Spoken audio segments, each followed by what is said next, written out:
저는 딸 하나를 키우고 있는 40대 후반의 주부입니다. 그렇게 길던 겨울이 가고 날이 따뜻해지는가 싶더니 눈 깜짝할 새에 여름이 왔네요. 얼마 전에 저는 김치를 담갔습니다. 우리 딸이 워낙 김치를 잘 먹어서 저는 김장대를 따로 잡지 않고 김치를 담그는 편인데요. 그때마다 저에겐 항상 생각나는 분이 계십니다. 그건 바로 우리 시어머니세요. 여러분은 언제 시어머님을 처음 만나 뵀나요? 보통은 결혼 이야기가 나오고 난 뒤 찾아가서 인사를 드리는 게 일반적이라고 생각합니다. 하지만 시어머니와 저의 첫 만남은 좀 특별했습니다. 저는 남편을 만나기도 전에 다니던 교회에서 시어머니를 처음 뵈었습니다. 그때 당시 저는 첫 사회생활을 시작하고 매일 힘든 나날들을 보내고 있었습니다. 그 나이 때 남들이 다 하길래 따라서 취직 준비를 했고 괜찮은 회사에 취직하긴 했습니다만 생각보다 사회생활이 많이 힘들더라고요. 제 주변 친구들은 쉽게 적응하는 것 같았는데 그때 저는 제 삶이 너무 버겁고 힘들었습니다. 회사에 매일 출근하는 것도 고역이었고 맡은 일도 제대로 해내지 못하고 있었죠. 게다가 자꾸 실수만 저질러서 항상 좌절감에 휩싸여 있었습니다. 친구나 가족에게 속내를 털어놓고 위안이라도 얻고 싶었지만 그마저도 제가 원하는 대로 되지 않았어요. 그러던 어느 겨울날 저는 우연히 동네 교회를 지나가다가 전도하시는 분께 따뜻한 캔 음료 하나를 받게 되었습니다. 그 캔 음료 하나가 뭔지 받자마자 딱딱하게 굳어있던 제 마음이 사르르 눈 녹듯 풀리더라고요. 흔히들 교회에서 마음의 안식을 얻는다고 하잖아요. 저는 그날 그게 무슨 말인지 조금 알 것 같았습니다. 저는 무교였기 때문에 신에 대한 믿음은 없었지만 한번 교회에 방문해보고 싶다는 마음이 들었습니다. 그래서 바로 그 주 주말에 생애 처음으로 교회에 가보게 되었습니다. 실례합니다. 제가 교회는 처음 와봐서요. 혹시 뭔가 등록하고 그래야 하나요? 어서 오세요. 등록하고 그런 건 없고, 어머, 그때 그 아가씨네? 나 기억 안 나요? 네? 아니요. 처음 뵙는 것 같은데, 저 아세요? 지난번에 요 앞에서 캔 음료 받지 않았어요? 그때 내가 드렸더니 막 감사하다고 몇 번이나 인사하셨잖아요. 그때 안색이 많이 안 좋아 보여서 걱정했는데 지금은 괜찮아요? 놀랍게도 그때 당시 제게 캔 음료를 건네주셨던 분이 저를 기억하고 계시더라고요. 그리고 그게 바로 저와 시어머니의 첫 만남이었답니다. 그때 저는 너무 힘들고 지쳐서 주변을 살펴볼 겨를이 없었어요. 그래서 제게 캔 음료를 주신 시어머니의 얼굴도 보지 못했죠. 그런데 시어머니께서는 제가 얼굴색도 너무 안 좋고 힘들어 보여서 기억에 많이 남았다고 하시더라고요. 그게 인연이 되어 저는 그 교회에 정착하게 되었습니다. 시어머니께서 많이 배려해 주시고 마음 써주신 덕분에 저는 쉽게 교회에 적응할 수 있었습니다.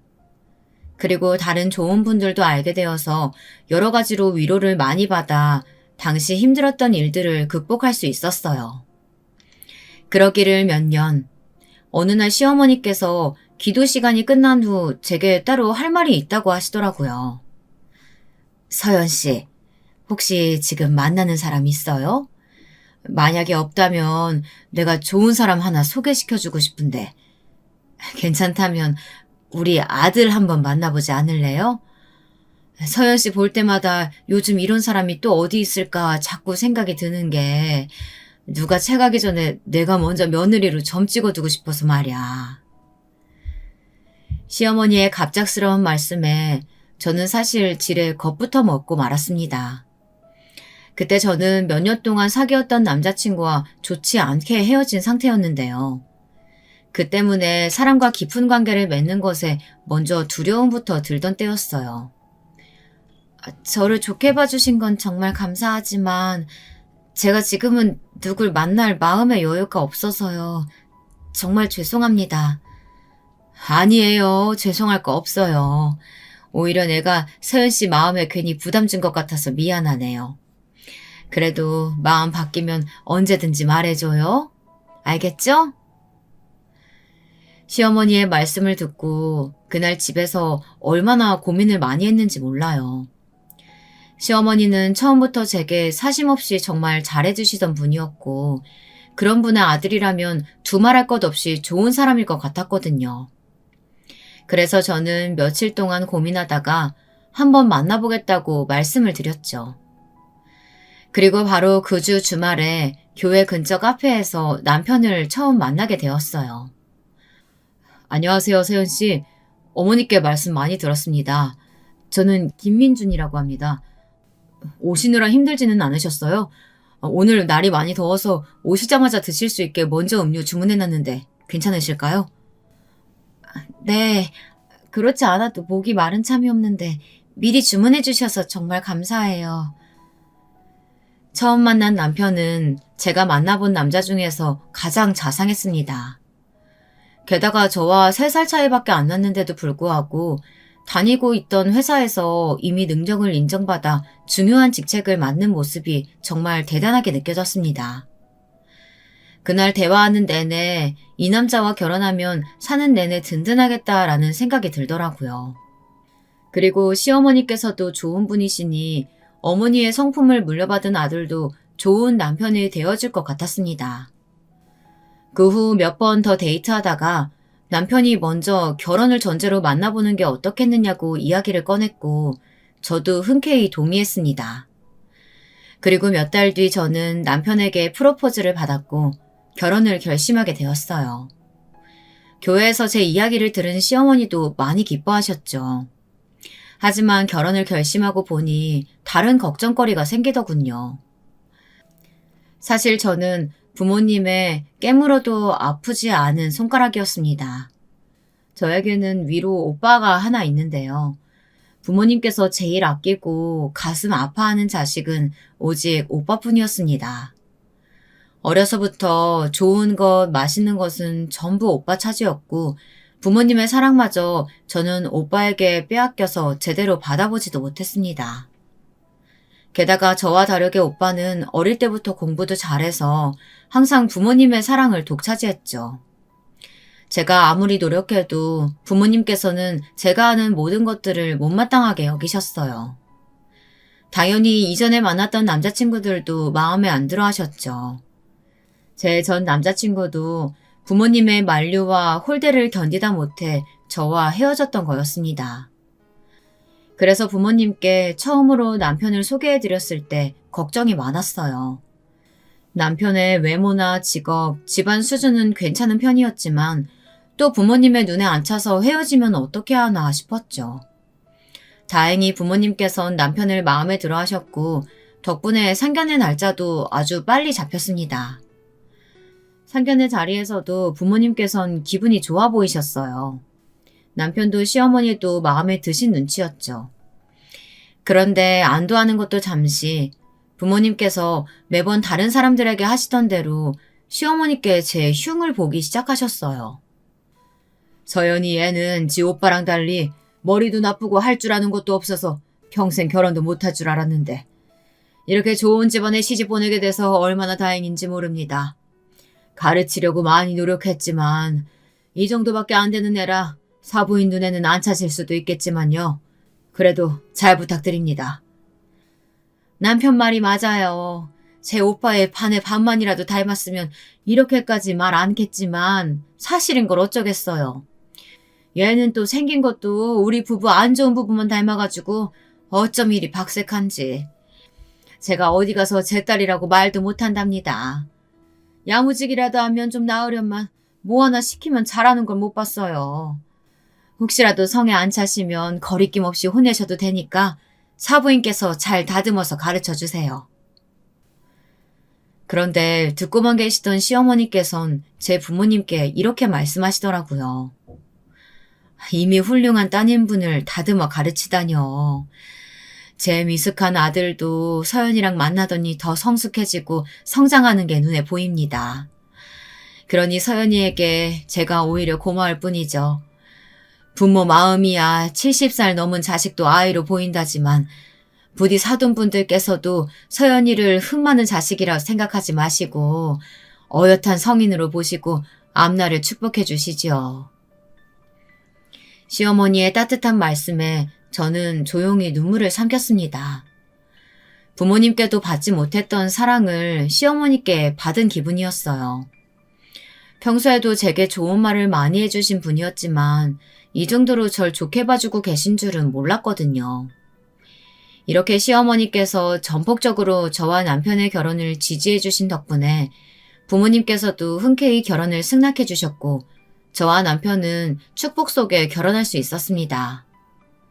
무사히 결혼식을 올린 뒤 저와 남편은 같이 맞벌이를 하면서 알뜰살뜰하게 가정을 꾸려나가기 시작했습니다. 그리고 주말에는 저와 시어머니, 남편 모두 함께 교회에 나가며 아무 문제 없이 행복한 시간을 보냈죠. 그렇게 쭉 행복하기만 했다면 얼마나 좋았을까요? 하지만 어느 날부터 단란하던 우리 가정에 금이 가기 시작했습니다. 그건 바로 남편의 새로운 취미생활 때문이었습니다. 언제부터인가 남편은 취미생활로 게임을 하기 시작했습니다.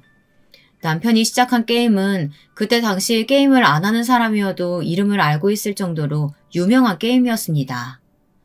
저는 게임에 흥미가 없어 해보지는 않았지만 저와 달리 남편은 하루가 다르게 게임에 빠져들었습니다.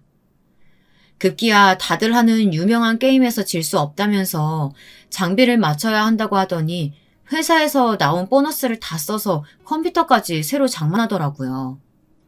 그리고 안 쓰는 창고방을 정리해서 아예 그 방을 자기 서재로 하겠다더니 컴퓨터를 들여놨습니다. 그때부터 남편은 회사에서 퇴근하고 집으로 들어오기 무섭게 컴퓨터에 앉아 몇 시간씩 게임을 했습니다. 솔직히 그때까지만 해도 남편의 게임 문제가 그렇게 심각하지는 않았어요. 그냥 남편의 새로 생긴 취미 정도로 보였죠. 남편은 몇 시간 정도 게임을 하고 난 뒤에는 꼭 저와 하루를 마무리하며 대화도 나누고 밀린 집안일도 같이 하며 시간을 보냈거든요. 물론 게임하기 전후로 비교했을 때 남편과의 대화 시간이 현저하게 줄어들긴 했어요. 하지만 남편이 게임을 하면서 스트레스가 풀린다고 해서 그 정도까지는 이해하고 남편의 취미생활을 존중했습니다. 하지만 시간이 흐를수록 남편의 게임 문제는 점점 더 심해져 갔습니다. 게임 시간이 1시간, 2시간 점점 늘어나더니 나중에 가서는 저녁도 안 먹고 아예 방에 틀어박혀서 밤새 게임을 하더라고요. 거의 실시간으로 페인이 되어가는 것이 눈에 보일 정도였습니다. 결국 저는 참다 못해 남편에게 한마디 하고 말았어요. 여보, 당신 요즘 건강이 너무 안 좋아진 것 같아. 밤에는 잠을 자야 되는데 당신은 지금 잠도 안 자고 새벽까지 게임만 하고 있잖아. 그래서 말인데 이제 게임 시간을 좀 줄이는 게 좋지 않을까? 뭐? 당신 지금 내 유일한 취미생활 못하게 하려는 거야? 아니, 내가 술을 마셨어? 아니면 담배를 피웠어? 아니면 뭐 다른 문제로 당신 속삭였어? 겨우 게임 하나 하면서 스트레스 푸는데 나보고 이젠 그것조차 하지 말라는 거야? 아니, 나는 당신 몸이 안 좋아지는 게 너무 잘 보여서 걱정돼서 그렇지. 그리고 게임을 아예 하지 말라는 게 아니라 조금만 줄여보자는 거잖아. 당신 게임하느라 평일에는 잠도 못 자고 주말에는 몰아서 자고. 그래서 교회도 못 나가잖아, 지금. 그래서 게임 시간 좀 줄이고 건강 좀 챙기자는 건데 그게 그렇게 어려워? 그게 그 소리지 뭐가 달라. 아, 됐어. 게임 시간 줄이느니 차라리 교회 안 나가고 말지. 어차피 난 원래 교회 다니고 싶지도 않았어. 엄마가 하도 같이 가자고 해서 억지로 갔던 거지. 이왕 이렇게 된 거 그냥 당신이랑 엄마랑 둘이서 사이좋게 다니면 되겠네. 아, 여보. 그렇게 문 닫고 들어가면 어떻게 대화를 해. 좀 나와봐. 그날 남편은 제게 불같이 화를 내더니 서재 문을 잠그고 들어가서는 밤새도록 나오지 않았습니다. 그 후에도 남편은 제가 게임 시간에 대해서 말을 꺼내면 있는 화 없는 화 다 내고는 서재에 틀어박혀 문을 걸어 잠그고 보란듯이 밤새 게임을 했습니다. 제가 어떻게든 싸우지 않고 대화로 잘 풀어보려고 노력해도 게임 이야기만 하면 아주 난리를 치더라고요. 그렇게 남편과 냉전 아닌 냉전을 치르던 중 저는 갑자기 몸 상태가 좋지 않아 병원에 가게 되었습니다. 축하드립니다. 임신 12주 차시군요. 지금 산모님 상태를 보니까 안정기에 접어드신 것 같아요. 그래도 되도록 안정 취하셔야 되고 스트레스 받지 않게 조심하셔야 합니다. 저는 그 말을 듣고 깜짝 놀랐습니다. 입덧도 없었는데 임신이라니. 너무 갑작스러워서 정신이 없었어요. 하지만 그 와중에도 제일 먼저 남편에게 말해야겠다는 생각이 들더군요. 저는 바로 남편에게 전화를 걸어 우리 가족에게 새 생명의 축복이 왔다고 알렸습니다. 그런데 남편이 뭐라고 한 줄 아세요? 게임하느라 바쁘다며 나중에 말하자며 전화를 끊더군요. 그때 어찌나 서럽던져. 이제 남편은 저보다 게임을 더 중요하게 여기고 있었죠. 집으로 돌아가니 당연하게도 남편은 서재에 틀어박혀 게임을 하고 있었습니다. 여보, 나 병원 다녀왔어. 게임 좀 그만하고 나 좀 봐주면 안 돼? 왔어. 나 게임하면서도 얘기할 수 있으니까 그냥 얘기해. 병원에서는 뭐라고 그래? 별일 아니라지? 내가 전화로 말했잖아. 나 임신했다고. 뭐? 임신? 당신 임신했어? 그제야 남편은 놀라면서 게임을 멈추고 제게 다가왔습니다. 그리고 절 안아주며 기뻐했지만 이미 제 마음은 싸늘하게 식어 있었습니다. 전화했을 때는 게임에 빠져서 듣는 둥 마는 둥 하더니 이제야 절 신경 쓰는 척하는 남편의 모습에 저는 정말 서운함을 느꼈습니다. 제가 서운해하는 것을 눈친 채 남편은 그 뒤 알아서 한동안 게임에서 손을 떼더군요. 그래봤자 일주일 정도였지만요. 애초에 우리 부부는 아이 계획이 없었기 때문에 아무런 준비가 되어 있지 않았습니다. 그래서 부랴부랴 아이 옷과 필요한 물건들을 준비해야 했죠. 그렇게 모든 걸 준비하고 한숨 돌리려니 또 남편이 게임이 하고 싶다고 제게 하소연을 하는 겁니다. 안전기라 유산 위험도 낮고 필요한 아기용품들도 다 고르고 이름도 다 생각해놨잖아. 그런데 아직도 준비할 게 남았어? 제발 나 좀 쉬자. 진짜 게임 딱 1시간만 하면서 쉬면 안 될까? 나 지금 일주일 넘게 안 해서 미치겠어. 딱 1시간만 하고 다시 얘기하자. 저는 남편의 말에 어쩔 수 없이 허락하고 말았습니다. 남편은 오랜만에 하는 게임이 너무 재미있는지 1시간이 넘어도 게임에 푹 빠져서 정신을 못 차리더군요. 여보, 이제 1시간 지났어. 우리 다시 이야기 좀 하자. 생각보다 할 얘기 많아. 미안한데 1시간만 더 하면 안 될까? 오랜만에 게임 들어왔더니 할 게 너무 많아서 말이야. 딱 1시간만 더 하고 얘기하자. 알겠지? 먼저 1시간만 한다고 한 건 당신이잖아. 왜 갑자기 말을 바꿔? 당신 정말 이럴 거야? 결국 저와 남편은 게임 문제로 또 언성을 높이게 되었습니다. 그랬더니 남편은 기회다 싶었는지 또 문을 잠그고 게임만 하더군요. 그날 전 남편의 어른답지 못한 태도에 너무 속상하고 힘들어서 시어머니께 전화드려 남편의 만행을 다 말씀드리고 말았어요.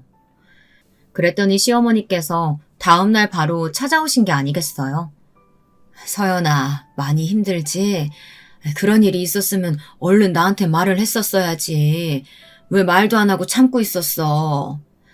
에휴, 저 철없는 것이 너 만나고 좀 나아지나 했더니만 이렇게 됐구나. 내가 정말 미안하다. 다 잘 키우지 못한 내 잘못이야. 아니에요, 어머니. 이 일이 어떻게 어머니 잘못이겠어요. 처음부터 제가 제대로 말을 했어야 하는 건데. 걱정 마렴.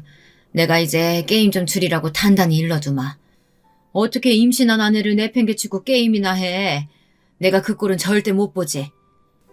이제부터 저 녀석이 속썩이면 바로 나한테 전화해라. 내가 언제든 이렇게 달려오마. 저는 시어머님의 말씀을 믿고 남편 때문에 속상할 때마다 시어머니께 말씀을 드렸어요. 그러면 시어머니는 제게 말씀하신 대로 바로 달려오셔서 남편에게 한 소리하고 저를 위로하고 달래주셨습니다. 시어머니가 신경 써주신 덕분에 임신하는 동안 덜 서럽고 덜 서운할 수 있었습니다. 남편도 제 말은 안 들어도 시어머니 말씀을 듣더라고요. 그런데 그것도 잠깐뿐. 남편은 몇 번 듣는 것 같더니 어느 순간부터는 시어머니 말씀도 안 듣기 시작했습니다. 그러던 중 저는 임신 중기에 접어들고 있었어요. 이때 임신 중 처음으로 위대한 고비가 찾아왔습니다. 그래서 이 일 때문에 저는 처음으로 이혼 생각을 하게 되었죠. 임신 중기였지만 저는 계속 회사에 다니고 있었습니다. 남편은 회사까지 거리가 있어서 개인 차로 다녔고 저는 상대적으로 가까워서 지하철을 타고 회사를 다녔는데요. 그날따라 지하철 안에서 갑자기 엄청난 복통이 느껴지는 겁니다. 심상치 않은 복통에 저는 먼저 남편에게 연락을 했죠. 하지만 남편은 연락을 받지 않았어요. 회사 일이 바빠서 그런가 보다 싶어 어쩔 수 없이 저는 혼자 응급실로 향했습니다. 그리고 가까운 곳에 살고 계시던 시어머니께 연락을 드렸습니다. 그러자 시어머니께서는 모든 일을 다 제쳐두고 제가 있는 병원으로 와주셨죠. 그렇게 병원에서 검사를 받고 나서야 저는 복통의 원인을 알 수 있었습니다. 검사 결과 아기 집 근처에 피가 고여 있다고 하더라고요. 의사 말이 이렇게 피가 고이면 절박 유산이 될 수 있다고 하는데 그 말에 저와 시어머니는 크게 놀랐습니다. 하지만 피고임이 보이더라도 바로 유산이 되는 것은 아니니 너무 걱정 말고 안정을 취하라고 하더군요. 정말 다행이었죠. 유산인 줄 알고 놀랐던 시어머니도 저도 한시름을 놓을 수 있었습니다. 그래도 안정을 취해야 한다는 말에 저는 회사에 월차를 내고 시어머니와 함께 집으로 돌아갔습니다. 그런데 집에 돌아가니 회사에 있어야 할 남편이 집에서 게임을 하고 있더라고요. 여보, 지금 회사에 있어야 할 시간 아니야?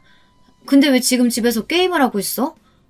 설마 게임하느라 회사도 안 가고 내 전화도 안 받은 거야? 그러는 당신은 지금 회사에 있어야 할 시간 아니야? 아니, 왜 엄마까지 이 시간에 여기 있어? 알고 보니 남편이 그동안 저 몰래 회사에 휴가를 내고 혼자 집에서 쉬고 있던 거였습니다. 아침에는 회사에 나가는 척 저와 함께 집을 나섰다가 밖에서 잠깐 시간을 보내고 집에 돌아와서 온종일 게임을 하고 회사에서 퇴근한 척 했던 거였습니다. 진실을 알게 되니 속상한 것을 넘어 배신감에 열불이 나더라고요. 저는 멀리 출근하는 남편이 힘들까봐 차도 양보하고 힘든 것도 참아가면서 지하철로 출퇴근했는데 남편은 회사도 안 가면서 차를 타고 다니는 척 했던 거잖아요. 그 탓에 저는 유산할 뻔했는데 말이에요. 제 분위기가 심상치 않자 시어머니께서 저를 안방에 들여보내시고는 남편에게 크게 화를 내셨습니다. 평소에 언성 한번 높이신 적이 없었는데 그때 시어머니께서 그렇게 화내시는 걸 처음으로 본 것 같아요. 너 어쩜 이럴 수가 있니? 네가 정말 내 자식이 맞는지도 모르겠다. 이제 아버지가 될 놈이 어떻게 자기 자식 임신한 아내는 신경도 안 쓰고 게임에 빠져 살아? 아주 이놈의 컴퓨터가 문제지. 엄마 그만해요. 다음부터 안 그러면 되잖아요. 왜 멀쩡한 컴퓨터를 부시려고 하세요? 네가 게임 빠져서 정신 못 차리는 동안 서연이는 유산할 뻔했어, 이 녀석아. 너, 네 아내랑 네 자식까지 다 죽어야지 정신 차릴래? 에휴, 이놈의 컴퓨터 당장이라도 갖다 버려! 그날 시어머니께서는 남편의 컴퓨터를 던져서 부숴버리셨어요. 그동안 저는 안방에서 하염없이 울고 있었습니다.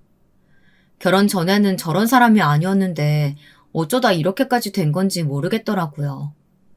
그래도 시어머니께서 저보다 더 크게 화내주셔서 속상하고 서글픈 마음이 조금이나마 가라앉았습니다. 동시에 이런 모습을 보여드려서 죄송한 마음이 컸죠. 시어머니께서 컴퓨터를 부순 이후 남편은 게임 이야기를 꺼내지도 않고 한동안은 잠잠하더라고요. 그렇다고 절 잘 챙겨주거나 신경 써준 건 아니었어요. 남편은 저를 챙겨주는 신용만 하고 얼마 안 가 PC방을 다니면서 다시 게임에 빠져들었습니다. 그때만 생각하면 아직도 마음에 쌓인 울분이 그대로 느껴집니다. 그래도 당시에 저는 남편이 게임에 질리면 다시 예전으로 돌아올 거라는 믿음이 남아 있었습니다. 하지만 전 몰라도 너무 몰랐던 거죠. 중독이라는 건 빠져나오기 힘든 병이라는 걸 말이에요. 남편은 이미 게임 중독자였는데 시어머니도 저도 그 부분에 대해서 너무 늦게 알았던 겁니다. 그걸 깨달은 건 바로 출산 때였어요. 그날은 주말이라 남편도 회사를 쉬고 저도 출산 휴가를 내서 쉬고 있던 때였는데요. 아무래도 느낌이 심상치가 않은 거예요. 애가 나올 수도 있겠다 싶더라고요. 그래서 저는 남편한테 오늘은 어디 가지 말고 저와 함께 있어달라고 했습니다. 뭐? 안 돼. 나 오늘 게임에서 이벤트 시작하는 날이란 말이야. 오늘 꼭 게임 들어가야 돼. 여보, 진짜 제발 오늘만은 내 옆에 있어주면 안 돼? 나 진짜 느낌이 이상하다니까. 우리 애기 오늘 나올 것 같아. 갑자기 진통 올 것 같아서 너무 무섭단 말이야. 제발 옆에 있어줘. 그거 그냥 다 기분 탓이야. 아직 예정일도 며칠이나 남았잖아. 그러니까 걱정하지 말고 쉬고 있어. 만약에 진통 오면 나한테 전화하고. 그럼 나 바로 올게.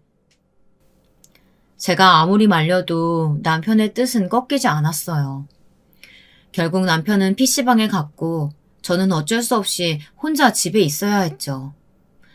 그런데 남편이 PC방에 간 지 1시간도 안 돼서 정말로 진통이 시작된 겁니다. 저는 아픈 배를 붙잡고 서둘러 남편에게 전화를 걸었죠. 첫 번째로 걸었을 때는 받지도 않더라고요. 그래서 2번, 3번 전화를 걸었더니 그제야 남편은 전화를 받았습니다. 여보 왜? 나 지금 바빠. 여보, 나 진통 시작됐어. 나 병원 가야 할 것 같아. 뭐? 지금 진통 시작됐다고? 안 되는데. 나 지금 당장은 못 가. 딱 30분만 참아봐. 할 수 있지? 그게 지금 무슨 말이야. 전화하면 바로 온다며. 여보세요? 하지만 남편은 제게 30분만 참으라고 하더니 전화를 끊어버렸습니다. 세상에 진통 중인 아내 보고 30분만 참으라고 하는 남편이 어디 있나요? 당연히 저는 30분을 참을 수 없었습니다. 저는 울면서 혼자 택시를 타고 병원에 갔어요. 그런데 병원에 가는 도중 시어머니께 전화가 와서는 지금 어디냐고 물으시더라고요. 저는 배가 아파 정신없는 와중 급한 대로 도착한 병원 이름을 대고 바로 분만 대기실에 들어갔습니다. 그리고 저는 진통만 10시간 넘게 겪다가 예쁜 딸을 낳았습니다. 탯줄은 바로 병원으로 와주신 시어머니께서 잘라주셨고요. 그리고 그때까지 남편은 게임한다고 오지 않았습니다. 이후 딸을 안고 있는 상태로 기진맥진해 있는데 어떻게 시어머니께서 딱 그 순간에 저한테 연락하셨는지 궁금해지더라고요. 그래서 시어머니께 여쭤봤더니 글쎄 남편이 연락을 했다는 겁니다. 민준이 그 녀석이 지금 네가 진통 왔는데 자기가 너무 바빠서 너한테 갈 수가 없다고 나보고 대신 연락해보라고 하더구나. 그래서 바로 너한테 전화 걸었던 거란다. 도대체 그 녀석은 뭐가 그렇게 바쁘다고 아내가 진통 왔는데도 못 온다니? 제 전화가 마음에 걸리긴 했는지 남편이 시어머니께 전화를 드렸던 거였습니다. 자기가 게임하느라 못 간다는 건 쑥 빼놓고 말이죠. 거기서 저는 쌓였던 화가 터져서 오열하고 말았습니다. 그리고 있는 사실 그대로 시어머니께 다 말씀드렸어요. 시어머니께서는 정말 머리 끝까지 화가 나셨던 것 같았습니다. 그 자리에서 남편에게 전화해서 당장 병원으로 오라고 호통을 치셨거든요. 하지만 남편은 결국 다음 날이 되어서야 병원에 왔습니다. PC방에서 하루를 꼴딱 세운 건지 어제 입고 나간 그대로 왔더라고요. 시어머니께서는 그 자리에서 남편을 혼내셨고 제게 사과를 하셨습니다. 내가 정말 널 볼 면목이 없구나. 서연아, 정말 미안하다. 이런 걸 아들이라고 낳아서 너한테 소개해준 내가 죄인이구나. 아니에요, 어머니. 잘못한 건 이 사람인데 왜 어머니가 제게 사과를 하세요. 당신 앞으로 나랑 내 딸 볼 생각하지 마. 이렇게 중요한 날 게임에 빠져서 자식이 나오든 말든 신경도 안 쓰는 아빠 필요 없어. 그리고 아내가 진통 때문에 힘들든 말든 참으라고 하는 남편도 필요 없고. 우리 이혼하자. 당신이 그렇게 좋아하는 게임이나 붙들고 평생 살아. 여보, 그런 말 하지 마. 내가 진짜 잘못했어. 그 게임 이벤트가 너무 중요해서 그랬어. 다음에는 이런 일 없도록 할게. 한 번만 용서해줘. 내가 진짜 이렇게 빌게. 출산 이후에 저는 두 번째로 이혼 생각을 하고 있었습니다. 산후조리원으로 자리를 옮긴 후에도 저는 남편 보고 찾아오지 말고 게임이나 하라고 했습니다. 이혼에 관한 생각은 변함이 없다고 했고요. 그러자 시어머니께서는 전부 다 당신이 부족한 탓이라며 이혼을 만류하시는 겁니다. 못난 아들을 둬서 가장 축하받아야 하는 날에 이런 안 좋은 기억을 남게 해서 미안하구나. 세연이 네가 얼마나 서운하고 서러웠는지 내가 가늠할 수도 없어. 그 기분은 평생 사라지지 않을 텐데 내가 정말 미안하구나. 그래도 나를 봐서라도 이혼은 한 번만 다시 생각해주면 안 되겠니? 시어머니께서 그렇게 말씀하시면서 계속 당신께서 잘못하신 일이라고 말씀하시는데 제가 뭐라고 하겠어요. 그리고 시어머니께서 저를 마음 깊이 위로해 주시고 지극정성으로 잘 보살펴 주신 덕분에 남편에게 실망하고 서운했던 마음이 조금씩 사라지더라고요. 그래서 정말 시어머니 한 분만 생각하고 그때 일을 한 번만 넘어가기로 했습니다. 그 후 시어머니께서는 제가 조리원에서 나와 집에서 쉬는 동안 매일 저를 찾아와 챙겨주셨습니다. 남편이 회사에서 퇴근하고 돌아오면 시어머니께선 애 낳은 아내에게 어떻게 해야 하는지 남편을 가르치면서 혼내셨고요. 그 때문인지 아니면 제가 이혼하자고 했던 말 때문에 충격을 받았는지 남편은 조금이나마 정신을 차린 것 같았습니다. 본인 입으로 게임을 줄이고 바뀌겠다고 약속까지 하더라고요. 하지만 그 말들은 얼마 지나지 않아 또 빈말이 되어버렸습니다. 어느 날 남편이 컴퓨터가 없어서 인터넷으로 물건을 주문하기 힘들다고 하더니 또 새로운 컴퓨터를 장만하더라고요. 게임은 절대 하지 않겠다고 했지만 어느새 남편은 또 게임을 하고 있었죠. 시간이 지날수록 남편의 게임 문제는 더 심하면 심해졌지 나아지지 않았습니다. 당시 저는 회사에서 정말 중요한 시기를 보내고 있었어요. 그래서 임신한 몸으로도 회사에 출근하다가 출산할 때만 휴가를 썼던 거죠. 육아휴직은 꿈에도 못 꿀 정도였습니다. 하지만 아이를 돌볼 사람은 반드시 있어야 했죠. 그런데 제가 이 일로 고민하고 있으니 남편이 선뜻 자신이 육아휴직을 신청하겠다고 하는 겁니다. 조금 미심쩍은 기분이 들었지만 그래도 남편이 육아휴직을 하겠다고 말하니 그 부분은 정말 고맙더라고요. 왜냐면 친정에서는 저한테 본인들께 육아를 맡길 생각 따위 하지 말라고 미리 으름장을 놨었거든요. 오빠네 아이들을 돌보느라 이미 힘들다고요. 저는 시어머니가 남편을 혼내고 가르치셨으니 남편도 조금은 달라져서 믿을 수 있지 않을까 생각했습니다. 그래서 저는 남편을 믿고 육아를 맡기기로 했습니다. 그러자 시어머니께서도 팔걷고 나서서 당신께서 도와주실 테니 걱정하지 말고 회사 일에 전념하라고 하시더라고요.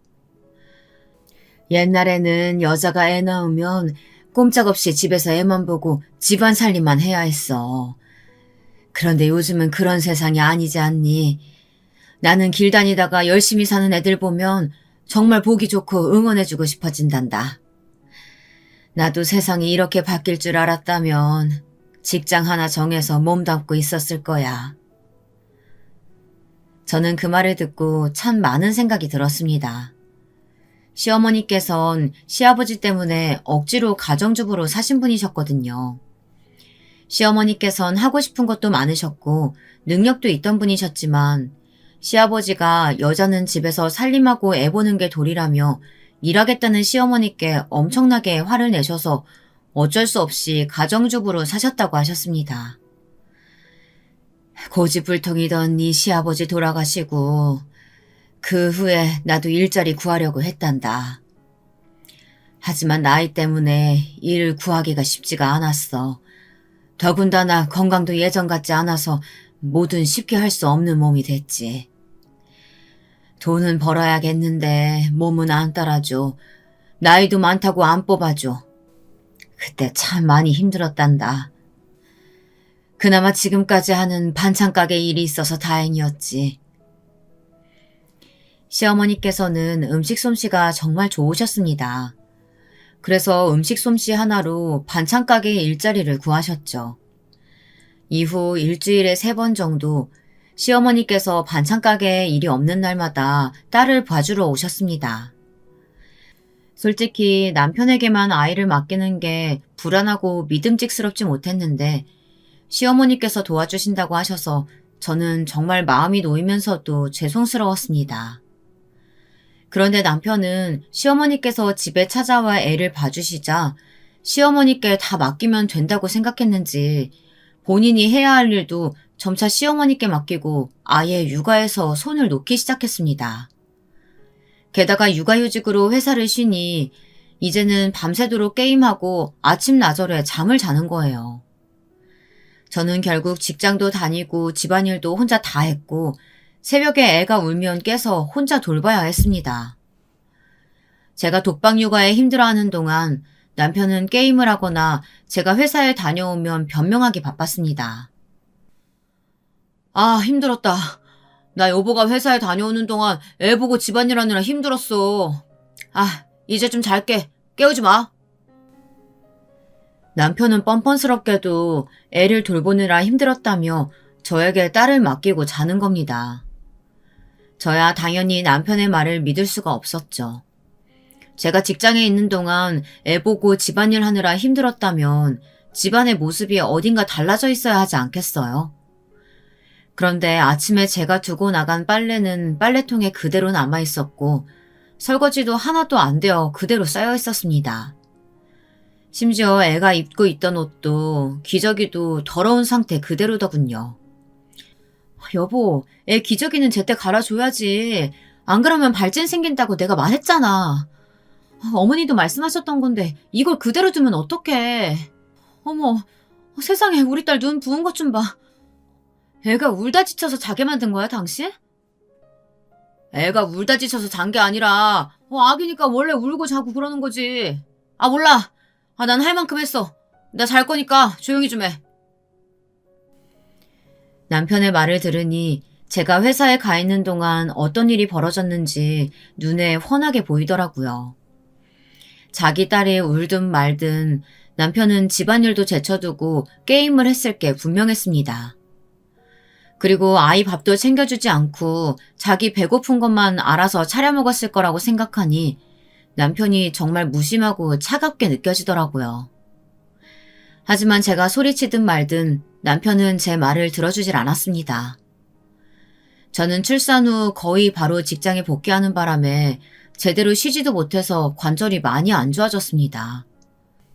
아기의 몸무게가 나날이 늘어갈 때면 아기를 안고 들어 올리려고 힘을 주면 관절들에서 뚝뚝 소리가 나는 건 예산일이었고 모든 필수적인 일상 행동들조차 버겁게 느껴졌습니다. 그런데 그런 시기에 남편은 게임에 빠져 살았고 저는 그런 남편이 점점 원수처럼 보였습니다. 그때 남편과 참 많이도 싸웠죠. 아마 그때부터 저와 남편의 사이에는 지을 수 없는 금이 생겨 있었던 것 같아요. 아니면 이미 쌓이고 쌓였던 게 터졌던 거일지도 모르겠습니다. 그런 상황에서 제게 시어머니의 도움은 한 줄기 빛과 같았어요. 시어머니께서 집에 와주신 날에는 확연히 티가 났죠. 그때마다 저는 매번 시어머니께 전화를 드려 감사 인사를 드렸습니다. 그리고 주말에는 꼭 시댁으로 찾아가서 시어머니와 외식을 하거나 집에서 요리를 만들어 대접해드리고 작더라도 꼭 용돈도 챙겨드렸습니다. 하지만 마냥 감사 인사만 하려고 시어머니를 찾아뵌 건 아니었어요. 남편의 이기적이고 철없는 행동에 너무 지쳐서 시어머니께 하소연하려고 그랬던 것도 있었어요. 제가 시어머니께 남편이 게임만 하고 아이를 돌보지 않는다고 말하면 시어머니께선 제 편을 들어주시면서 저를 참 많이 위로해 주셨거든요. 그리곤 제게 당신께서 더 미안하다고 사과를 하셨어요. 내 아들의 잘못은 내 잘못이기도 하지. 내가 정말 미안하구나. 내 아들이 속썩이면 언제든 말하려무나.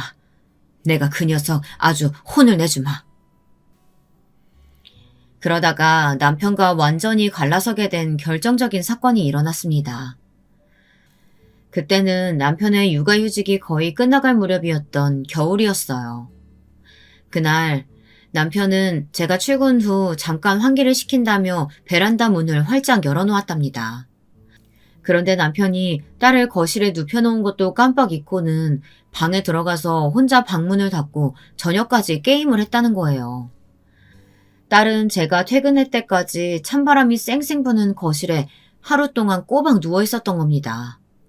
그러니 애가 멀쩡했겠어요. 몸 상태가 얼마나 안 좋았는지 제가 딸을 안았을 때 열이 펄펄 끓는 게 피부로 느껴질 정도였어요. 저는 곧장 딸을 들쳐안고 응급실로 뛰어갔습니다. 그랬더니 의사 말이 급성 폐렴이라더군요. 조금만 늦게 왔으면 딸아이의 목숨이 위험했을 거라고 했죠. 딸은 바로 입원을 했고 남편은 몇 시간이 지난 뒤에서야 병원에 왔습니다. 그 자리에서 저는 더는 참지 못하고 분노를 터뜨리고 말았습니다. 의사가 뭐래? 그냥 감기라고 그러지? 나 참, 당신은 별것도 아닌 일에 너무 호들갑 떠는 게 문제야. 우리 하윤이 급성 폐렴이래. 조금만 더 위험했으면 죽을 수도 있었대. 그런데 뭐라고? 지금 내가 호들갑을 떤다고? 폐렴이었어? 난 몰랐지. 근데 폐렴으로 죽을 수도 있어? 뭐? 지금 당신 할 말이 그것밖에 없어? 내가 애가 열난다고 응급실 가자고 문 두드렸을 때 당신이 나한테 뭐라고 했는지 기억은 해? 지금 중요한 판이라고 나중에 따라가겠다고 하고 게임만 했지. 그리고 이렇게 추운 날 베란다 문을 열어놓고 애를 버려도? 당신 제정신이야? 그건 잠깐 환기한다고 열어뒀던 거야. 그리고 깜빡했던 것뿐이고. 그게 지금 할 말이야? 당신 딸이 죽을 뻔했다고. 당신 딸이. 안 되겠어. 나 당신 같은 사람이랑 더는 못 살겠어. 우리 이혼하자. 또 이혼 얘기야?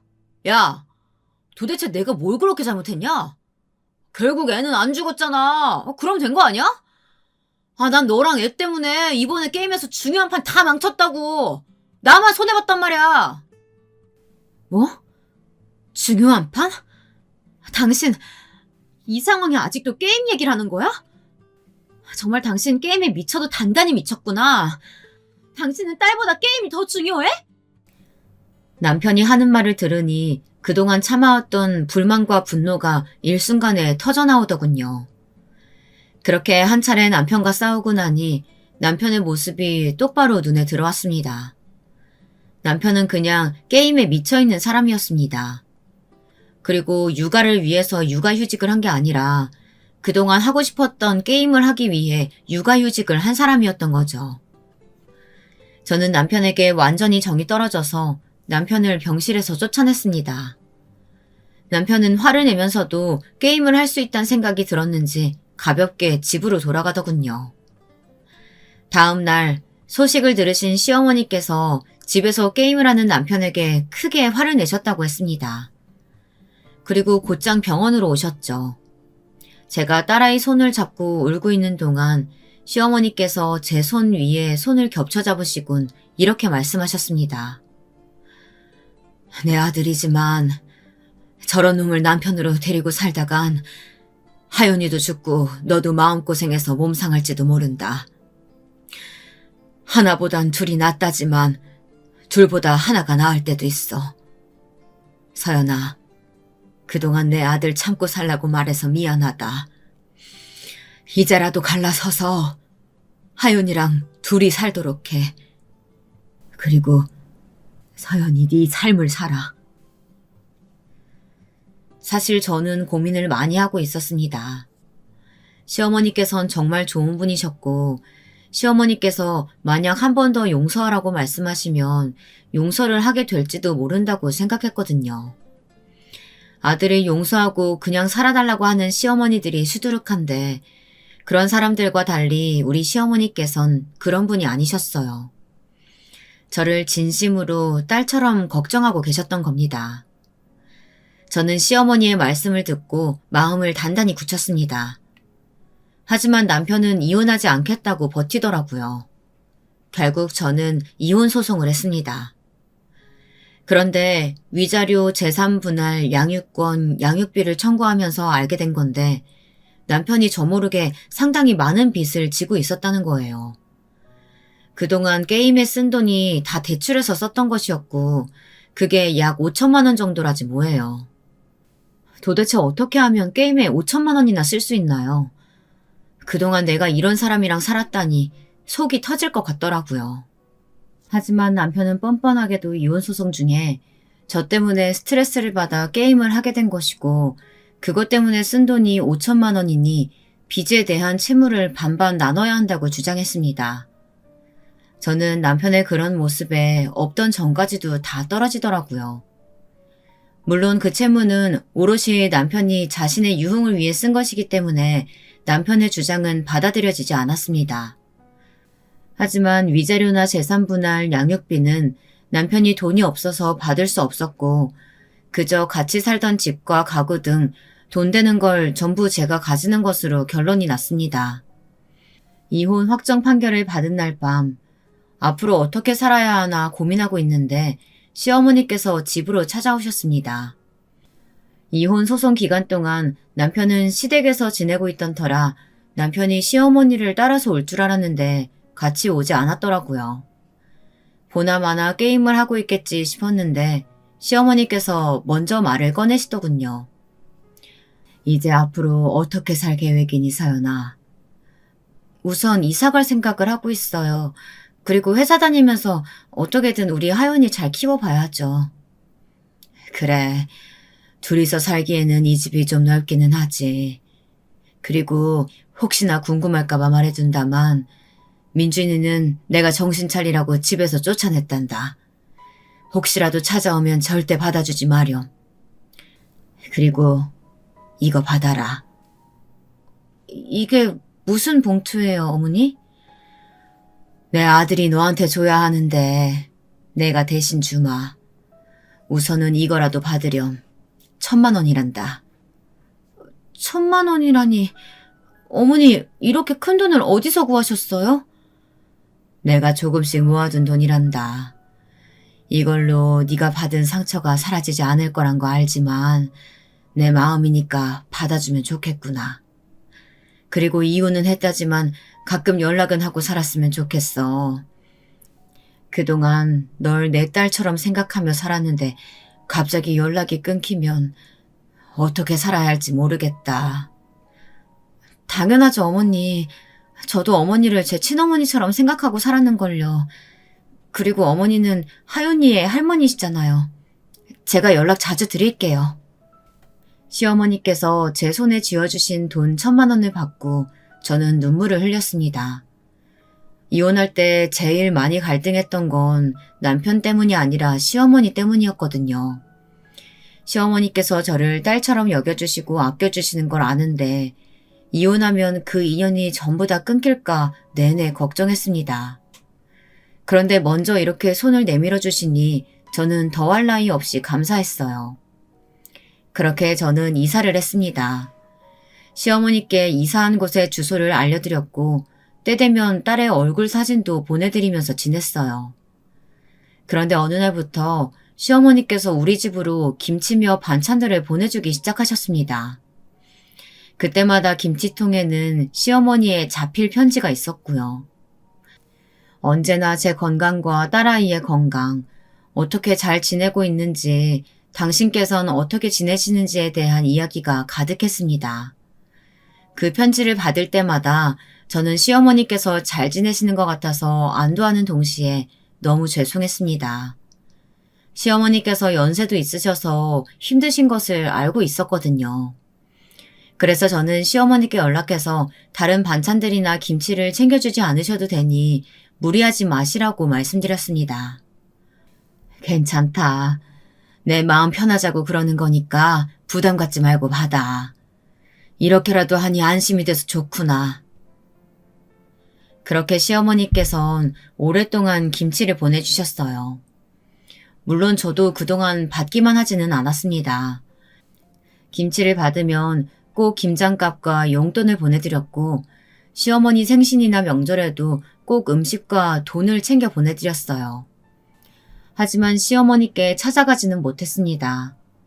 혼자 애 키우는 일이 만만치 않기도 했고 일도 바빴는데 그중 제일 큰 이유는 남편이랑 마주칠까 봐서였어요. 제가 잘못한 것도 아니었지만 딸을 보게 해달라며 전 남편이 들러붙을 것 같았거든요. 그러다 꼭 10년째 되던 해에 너무 놀라운 일이 벌어졌어요. 어김없이 시어머니께서 보내주신 김치를 택배로 받았는데 평소보다 무겁고 뭔가 이상하더라고요. 김치 냄새가 하나도 나지 않아서 이상하다 생각하며 시어머니의 편지를 읽었는데 그 안에는 이렇게 적혀 있었습니다. 서연아, 그동안 내 연락 받아주느라 많이 껄끄러웠지. 그래도 계속 연락해주고 하윤이 사진도 많이 보내줘서 고마웠다. 널 교회에서 처음 만났을 때부터 얼마나 예쁜지 네가 내 딸이었으면 좋겠다는 생각하기도 했어. 그런데 미안하구나. 이게 마지막 김치야. 다음 생엔 내 딸로 태어나 줄래? 사랑한다, 서연아. 편지의 내용도 이상하고 받은 김치통도 이상해서 얼른 통을 열어보니 거기에는 김치가 아닌 다른 게 있었습니다. 김치통 안에는 현금 5만원권 다발이 수북히 쌓여 있었어요. 너무 놀라서 시어머니께 전화했는데 시어머니께선 전화를 받지 않으셨습니다. 그래서 저는 회사에 월차를 내고 그동안 가지 않았던 시어머니 댁으로 찾아갔죠. 그런데 시어머니께서 댁에 안 계신 거예요. 저는 너무 걱정되는 마음에 고민하다가 결국 전 남편에게 연락했습니다. 우리 엄마? 지금 요양원에 계셔. 요양원? 건강하시던 분이 왜 갑자기 요양원에 가셨는데? 우리 엄마 암 걸리셨대. 그래서 주변에 민폐 끼치고 싶지 않으시다고 요양원에 들어가신 거야. 뭐라고? 그럼 당신은 어머니가 요양원 들어가시겠다고 했을 때 안 말리고 뭐 했어? 아니, 엄마가 들어가고 싶다고 하시는데 내가 그걸 어떻게 말리냐?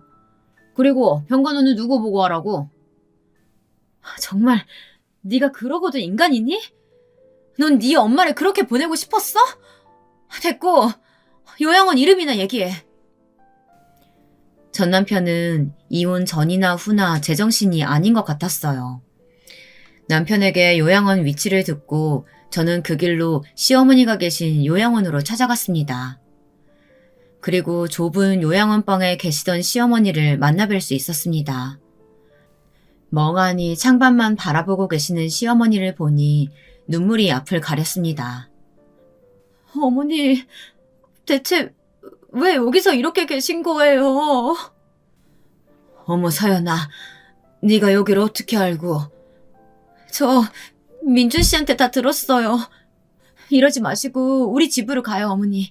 제 집에 방 많으니까 우리 같이 지내요. 네? 그냥 내버려 두렴. 다 늙어서 아픈 몸으로 어떻게 같이 살겠니? 너는 내 딸이나 다름없는데 내가 어떻게 부담을 줄 수 있겠어? 나 신경 쓰지 말고 내가 준 돈으로 딸 잘 키우고 다른 좋은 남자 만나서 잘 살아. 알고 보니 시어머니께서 제게 보내주신 돈은 본인의 전 재산을 처분해서 주신 돈이었더라고요. 자기 아들보다 며느리를 더 챙겨주시는 시어머니라뇨. 시어머니께선 저를 정말로 친딸처럼 여기셔서 제게 재산을 물려주신 것이었습니다. 저는 친정 부모님보다도 더 저를 챙겨주시고 아껴주신 분을 모른 척할 수가 없었습니다. 알아보니 시어머니께선 이미 췌장암 사기여서 치료를 해도 소용이 없다고들 했지만 저는 끝까지 시어머니를 포기하지 않았습니다.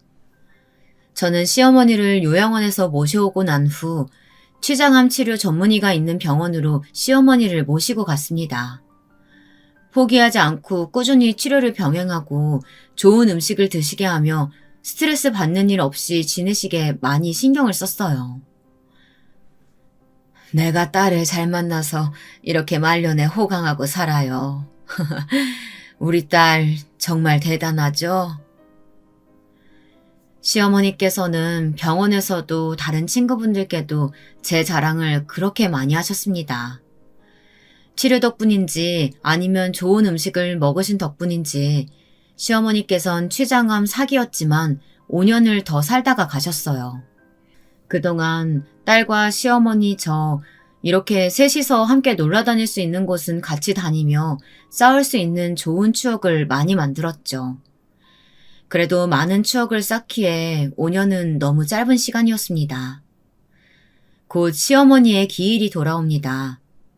저와 딸 그리고 시어머니와 함께 찍은 가족 사진을 볼 때마다 시어머니가 참 많이 보고 싶습니다.